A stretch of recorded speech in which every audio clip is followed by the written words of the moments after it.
কবি হাবিবুর রহমানের কবিতা কেমন বড়াই।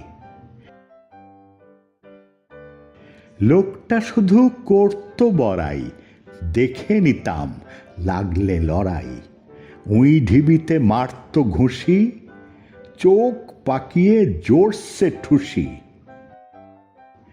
বাহু ঠুকে ফুলিয়ে ছাতি, বলতো আসুক বাঘ কি হাতি। আমি কি আর কারেও ডরাই, ভাঙতে পারি লোহার কড়াই। শুনে সবে কাঁপতো ডরে, খিল লাগিয়ে থাকতো ঘরে।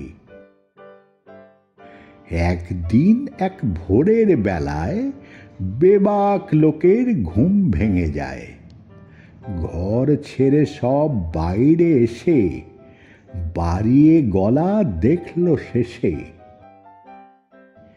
ঢিবির পাশে বাঁধের গোড়ায় লোকটা কেবল গড়িয়ে বেড়ায়।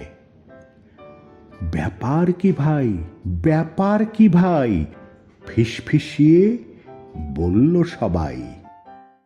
লোকটা তখন চেঁচিয়ে জানায়, উই ধরেছে নাকের ডগায়।